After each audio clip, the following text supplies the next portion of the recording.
It's a beautiful day in the neighborhood. Reaction Beanie Yo 248. Day in the neighborhood. My brothers and sisters, glad y'all came on back to our channel once again, y'all. Hope y'all doing excelente out there today. Once again. Now, we finna go back to a channel that, we started watching maybe about 2-3 months ago, but it's really like becoming one of our favorite channels over here. And they dropped a video recently, and we gonna check it out.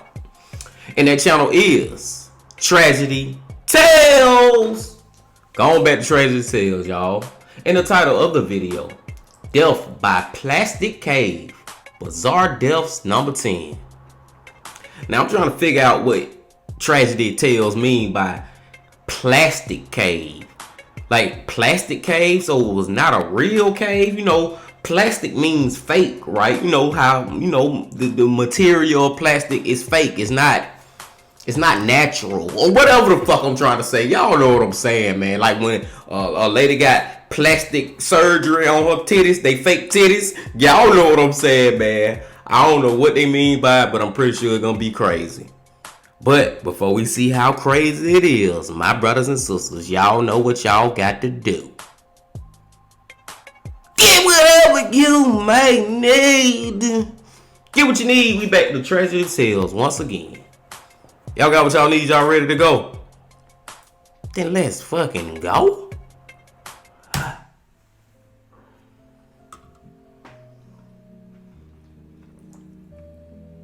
Death is truly inevitable.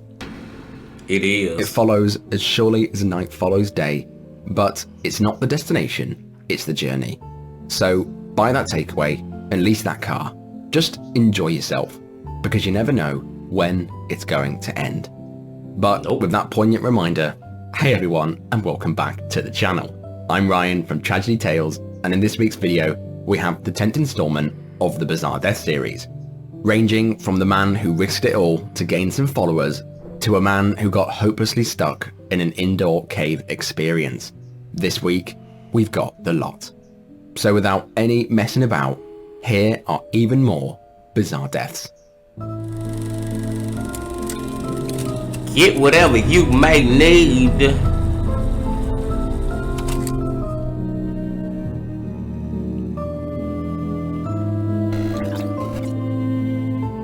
Number 5.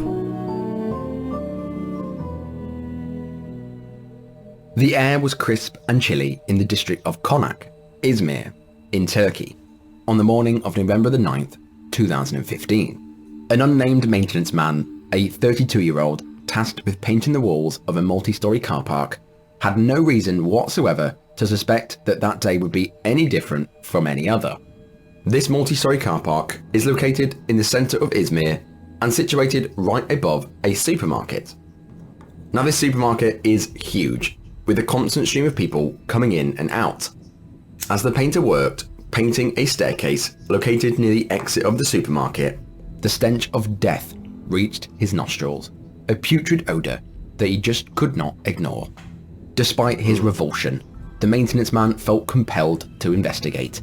He followed the source of the smell to a door, one that looked like it had been shut sealed for years. Now this door was directly opposite the one exit of the supermarket, meaning thousands would have walked past and smelt this exact same smell. He forced the door open and was hit by an overwhelming stench of decay. Beyond the locked door was a dark corridor that led to an elevator, and it was from here that the smell emanated. The maintenance man could not help but resist to explore further. He willed himself to move closer to the stench, growing more and more intense with each and every step. He wrenched open the elevator doors, and found himself standing before a mummified corpse of a man, lying curled up on the elevator floor. His blood ran cold as he realized that the man had been dead for years. The police were called and they could not identify the corpse. The man had no identification on him, and bizarrely, his left foot was entirely missing. To add to the mystery, he was wearing a gold ring with writing on it, and his pockets contained old banknotes that had been officially discontinued in 2001. Customers said that there was always a funny smell in the building, but they put it down to poor sewage, so it went undiscovered. Managers gave statements claiming that the elevator was decommissioned in 2005 with a padlock on the door the whole time. Now this caused the authorities to be completely stumped by the case. If the elevator had been decommissioned in 2005, why on earth was he carrying discontinued banknotes? There's also a couple of things that just don't add up whatsoever. The man's left foot was entirely missing, bones and all. And another interesting fact is the fact that the man was carrying no ID whatsoever, which was actually law at the time. You had to be carrying your ID at all times. Some people believe that the man may have had dementia and crawled into the elevator shaft and into the elevator, becoming trapped. Others... Hold on now. I'm just gonna throw a possibility out there real quick, y'all. What if somebody actually trapped that man in there? Like how the police and stuff, how they looking at it, they thinking that the man accidentally got trapped or something like that. You know what I'm saying? Like he voluntarily went in that elevator. You never fucking know, man. Somebody could have literally pulled. Y'all ever seen the movie Saw 1 when Jigsaw stood up and closed the door? What he said? Game over. Game over. And closed the door. That could have been some game over shit that happened to that man. I'm just saying. Suggested that it might have been a homeless man seeking refuge in the unused space. But it begs the question, how did he get beyond the locked door? Some people believe that he may have entered somewhere between the years of 1998 and 2001, and that the company did not even check inside whatsoever before decommissioning it. However, the truth remains shrouded in mystery, and the man's identity has never been identified. Wow. To this very day, the bizarre and eerie story of the mummified corpse in the car park remains a topic of fascination. But as always, I'm interested in your thoughts below. My other thoughts real quick, y'all, before we move on is, he never been identified? Why he ain't been identified? I know that he been in there for possibly 15 years or whatever, and that's a long ass time, and his body was decomposed as shit. But I feel like we in the year 2023. If they wanted to really identify that man, they could. I don't know. I could be wrong on that. But it's a mystery that'll never be solved. And the scariest thing, y'all, I gotta go back to it. Somebody could have murdered that man, or not murdered him, but left him to die, and they still could be living to this day amongst us. That be the scary part, when they could be these killers out here living amongst us. You know what I'm saying? RP to him though. Crazy. Let's go to number 4.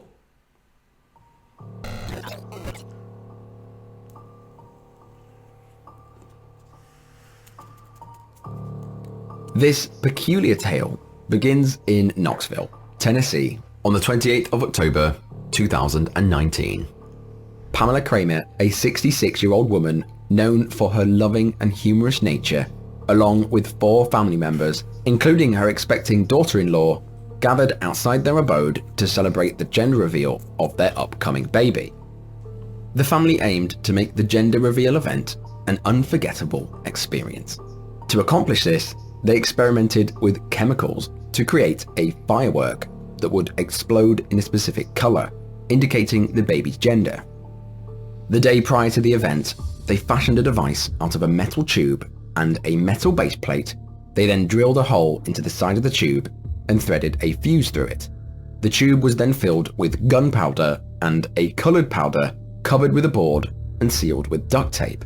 They thought they'd made the perfect device. Regrettably, they had unwittingly constructed a pipe bomb.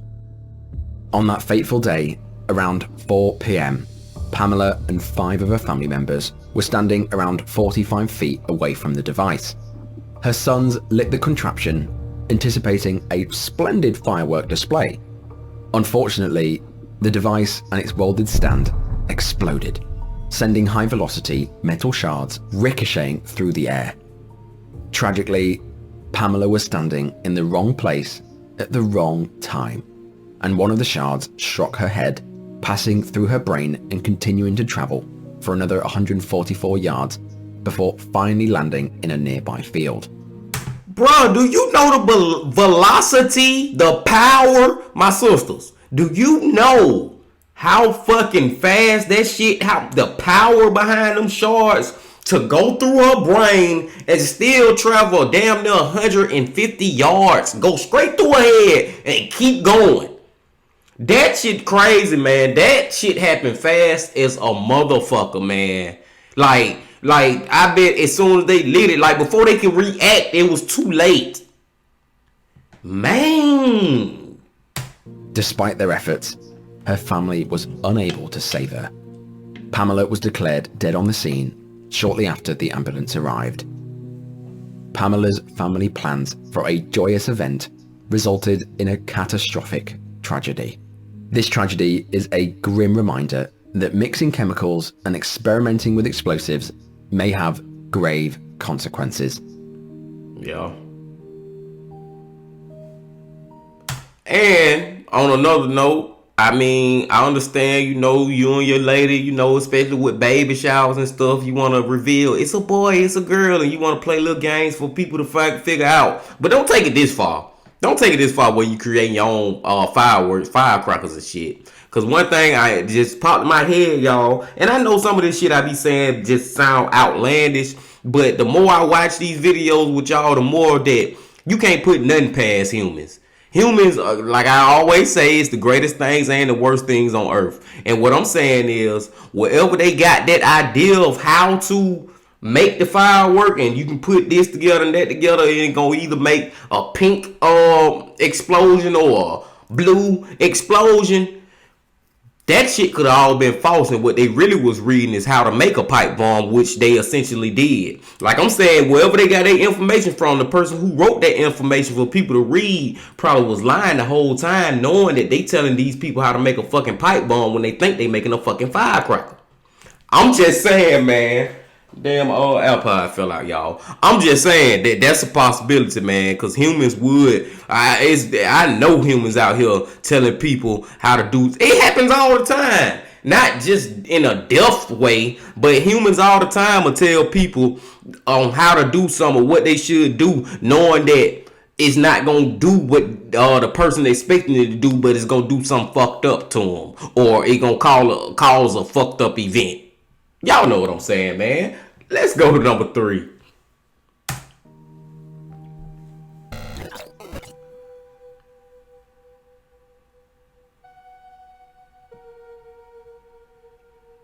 This bizarre and claustrophobic story begins on Saturday, on the 22nd of April, 2023, in the Kong Adventure Centre, located in Cumbria.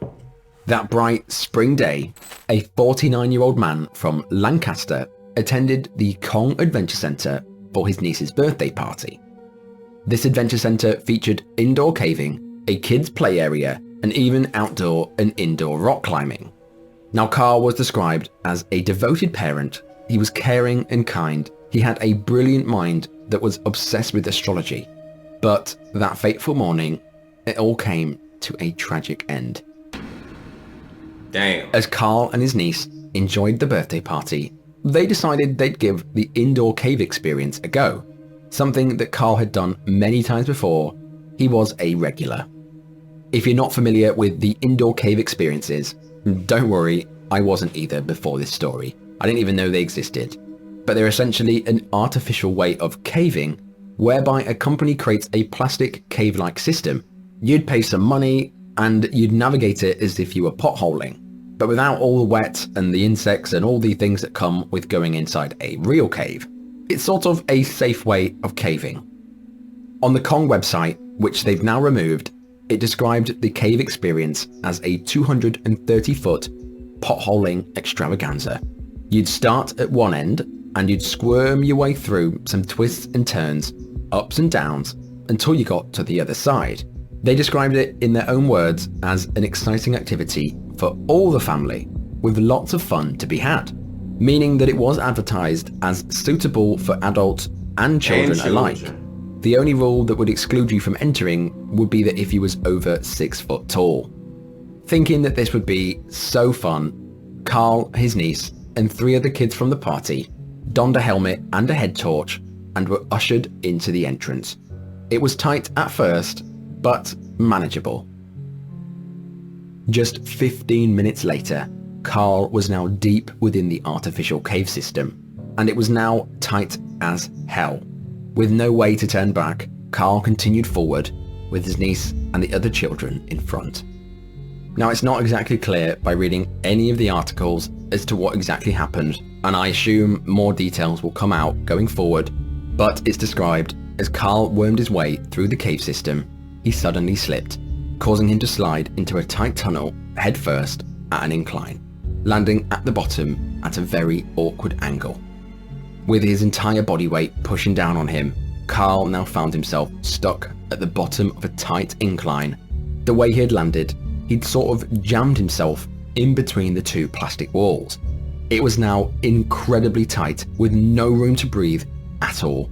Panic soon broke out. Carl's niece rushed out of the cave as shouts for help began echoing from the cave entrance.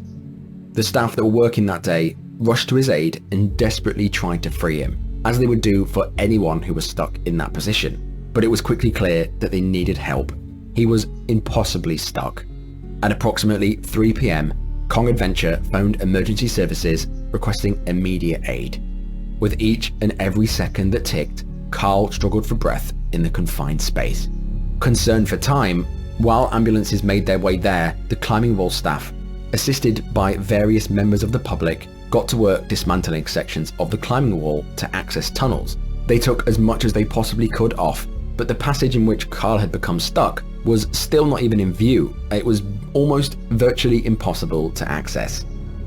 Around 50 people from 6 crews soon arrived to help Carl. This included members from the Cumbria Fire, Rescue Police, Mountain Rescue, the Ore Mines Rescue Unit, the Air Ambulance, and the Hazard Response Team. But when they arrived at the scene, they'd never seen anything quite like it. After more than 4 agonizing hours of being trapped inside the plastic cave system, firefighters eventually had to use a saw to cut the plastic from him, and much to Carl's relief, he was freed. But at this point, he'd been stuck at a static angle under extreme pressure for hours. He was in a terrible state. He was rushed to the hospital with severe crush injuries, but tragically, 8 days later, it was clear that he would not survive his injuries. He soon lost consciousness and fell into a coma, passing away soon after, leaving his family utterly heartbroken. His cause of death was multiple organ failure, caused by the injuries of being crushed. When questioned by the public, nobody from Kong officially commented on the incident, and I assume they are awaiting their day in court. While this is a fresh case and it's still being investigated, sadly there are several occasions where the venue was warned about poor safety, directly in relation to the indoor cave system and the indoor climbing wall. In 2017, a man almost got stuck with his daughter in the caving experience, leading to a 1-star TripAdvisor review.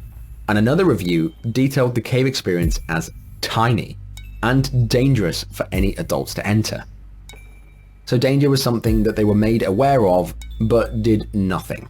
It makes me wonder if any risk assessments were done at all. Surely if they built and designed this indoor cave, they would have designed it with removable panels for all tunnels just in case of emergencies. Or is that just wishful thinking? While the Kong Adventure Center remains open for other activities, the cave experience is now closed to the public and cordoned off, an eerie reminder of what horrible tragedy occurred within. That shit need to be closed up, and they should be out of business because Carl family should sue the shit out of them, and they should be filthy rich right now. But like I always say, it ain't all about the money, man. But they still should get some kind of something from the damn shit. But Man, bro, I not only them. I don't feel like this fake cave shit this should not be a thing. This fake cave shit should not be a thing. I don't think it should be a thing. Or at least if it's a thing, like Ryan said, Ryan is Tragedy Tales, y'all. I picked up on his name. His name is Ryan. But like he was just telling us, if it is a thing, then every section of that cave, you should have an access point where you can, get in there and save somebody if they're in trouble. And the last thing I want to say real quick, y'all, is can you imagine being stuck like he was stuck? Dude, that shit, I'm not even claustrophobic like that. But that shit does just make me, imagine, because first of all, he not stuck like upright. He hanging upside down. He hanging. And not only is he hanging, everything is like right up on him. It's so close, and he hanging like this, blood just rushing straight down to his head. And man, that was horrible. That's a horrible experience for him to be in. You can't move at all. I know he was hot, flustered, barely can breathe type shit. Just Let's go to number 2. My brothers and sisters.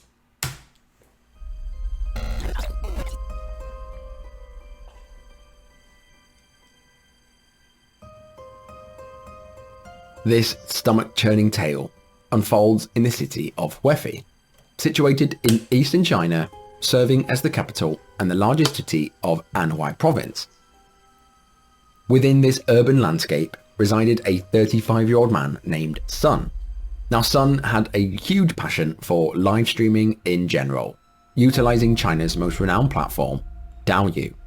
In China, live streaming has grown into a massive trend, surpassing its Western counterparts tenfold. Sun, however, possessed an idiosyncratic niche. Each night, Sun embarked on a live stream bonanza, captivating an audience of approximately 15,000 people. In a bid to attract even more viewers, he devised a attention-grabbing method. Positioned right behind him was a sizable wheel. Its spin would determine Sun's next crazy endeavor. These exploits ranged from consuming copious amounts of alcohol to ingesting mealworms, centipedes, live geckos, vinegar, multiple eggs, and even beer and baijiu, a transparent distilled, very strong liquor. Okay, that is the most random type Wheel of Fortune ever. Like, you got all type of categories. Drinking a whole bunch of beer. The other one, if it land on this, I'm gonna be eating lizards and shit. Like, bro, you just all over the place. On the ill-fated morning of July the 18th, 2019, while intoxicated, Sun commenced his live stream, spinning the wheel as was customary. Now, I have scoured the internet from high to low, and I can find no remnants of this particular live stream. It appears it's been expunged. According to accounts, the wheel landed on centipedes right after Sun had previously consumed a live gecko. Sun, a man of his word, reached into a recently acquired batch of centipedes and unceremoniously forced them into his mouth, swallowing them whole without a single chew. Now, it's worth noting they were alive, they weren't dead centipedes. Viewers watched in horror as Sun writhed in agony. The centipedes, with their venomous bites, tormented his throat mercilessly as they descended. These bites and stings caused Sun's throat to swell, eventually leading to his collapse during the live stream. Oddly enough, despite the distressing spectacle, all on live, none of the viewers reported him missing. It was not until 2 days later, on July the 20th, that Sun's girlfriend discovered his lifeless body. The live stream was still active, and the insects remaining on his desk. Now, Sun's tragic fate, succumbing to a throat filled with centipedes, stands as a haunting testament to the perils that can lurk within the realm of online sensationalism. Bro, I would never in my life be that goddamn desperate for some fucking viewers, money. Ain't nothing in the world that I'd be that goddamn desperate to do some shit like that. And I heard Ryan say He said they was venomous centipedes. Now we can all assume pretty much that we don't think Son knew that they was venomous. We can all agree on that because he knew they were venomous. Then he put them in his mouth and swallowed them. Then he know they gonna kill him. I don't think he thought he was gonna die. But at the same time, bro, in a way you should think, you don't swallow. God damn it. Fuck, man. I done knocked down my fucking Bud Ice, man. But no, y'all. If you swallowing fucking venomous fucking, not even venomous, just insects, period. You know what I'm saying, bro? You don't think them, and then they alive, you not chewing them, you literally swallowing them. You don't think that shit gonna get stuck in your throat, in your esophagus, where you can't breathe no more? I don't know, man. I don't see it. I just don't understand him on that one. I think Ryan also said something about fucking he was a little drunk. He had been drinking, you know what I'm saying? He had been drinking a little bit, and maybe you can say that, but I don't know. All I know is I drank like a motherfucker too, and even when I'm drunk, I'm still not that damn drunk. Well, I think swallowing some fucking worms and shit is okay. Let's just go to number one, man, and RIP the Son, bro. At the end of the day, RIP. Let's go to the last one.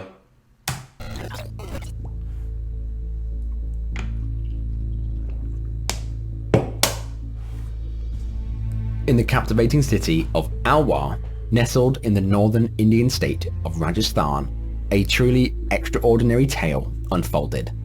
On the hot evening of April the 18th, 2023, an 82-year-old man named Shiv Dayal Sharma embarked on his usual evening routine. As the aroma of freshly made dinner drifted carefully through the air, Shiv Dayal and his friend seized the moment and decided that it was the perfect time to urinate on the nearby train tracks, a strange, peculiar habit that they had developed over time and that many people did in the local area. Now, Shiv Dayal used to work as an electrician on the railways and was actually retired, so one would assume that he would know better.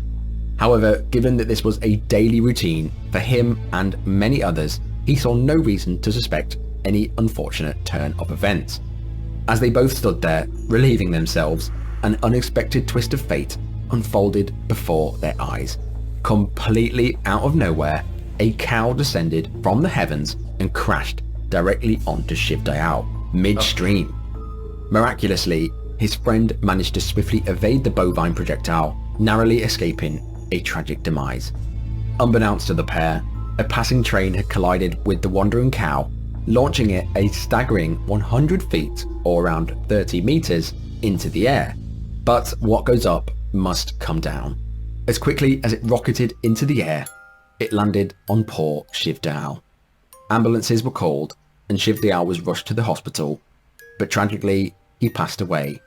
What had begun as an ordinary evening routine swiftly transformed into utter tragedy. But that is the end of the video. As always, I'm interested in hearing all of your thoughts below. Carl losing his life on an indoor cave experience will stick with me for a long time, and I really hope his family receive the compensation that they so rightly deserve. But as always, I will see you guys in the next one. Bye bye. Y'all just heard what Tragedy just said. Y'all just heard what Ryan just said. Now, because I said the same thing. I know y'all feeling it too. The car shit would stick with me harder than I think any of these tales, more than anything, because I'm just imagining myself being in that situation. But like he said too, I hope that his family get compensation for that shit, bro. I hope they get compensation for that shit. There was another crazy one, man. I told y'all, bro, we fuck with Tragedytales, man. This dude does a great job. Ryan does a great job these fucking videos. Shout out to Ryan, man. I know his name now, so I'm gonna keep on saying Ryan. But no, man. What other one we had? The dude swallowing the bugs. Like, bro, you setting yourself up to die. Like, why are you even risking this shit? For more viewers? For monetization value? Like, I don't know, man. I don't know, man. I ain't speaking ill of the dead. Rest in peace to him. But that was just crazy. He just made crazy choices, man. But Ryan with the cave shit is the most craziest one. What other ones we had real quick, my brothers and sisters? Let me see real quick. Oh man, the fucking firecracker shit. Now that was just tragic because they ain't have no idea that was gonna happen. And then I'm just thinking about how hard that explosion was to go through that lady head, bro, and keep traveling. That's some strong shit, though. And the first one, the man found dead in the damn elevator, that one was crazy because it's just hard to believe that all these years ain't nobody ever opened this door in all these fucking years. And I just thought about something too. It's some doors where I work. Like, the foundation of where I work, you know what I'm saying? I work at a warehouse. And the foundation has changed so much over the years to it's almost like a completely different building. Like they got spots that used to be other spots way back in the day, but they changed it to something else now. What I'm trying to say is I know a couple of doors that got padlocks on them where I work at. You know what I'm saying? That I'm pretty sure ain't been open for 10, 15, maybe 20 years. It's possible. I know some doors where I work at, and I ain't saying no damn body behind the doors and nothing like that. But I guess that kind of made me do believe that fucking them ain't nobody open them doors in all them years. I will say this though. All this shit was crazy, man. All this shit was crazy, y'all. I just say that, man. As far as the bizarre deaths, man, like I just still believe, bro. I just still believe, man. I just still believe that all these people time just had ran out, and we all gonna go out in different ways, but we all gonna go out one day. I digress, man. Let me go and let y'all go. Y'all know how I get to talking, man. Glad y'all came back and fuck with our channel again. Hope y'all come back to our channel real soon. Hope y'all hit that like button, comment, subscribe, and do all that. And until I see y'all again, my brothers and sisters, love, peace, and happiness. Stay safe. Don't stop. Keep going. Yeah.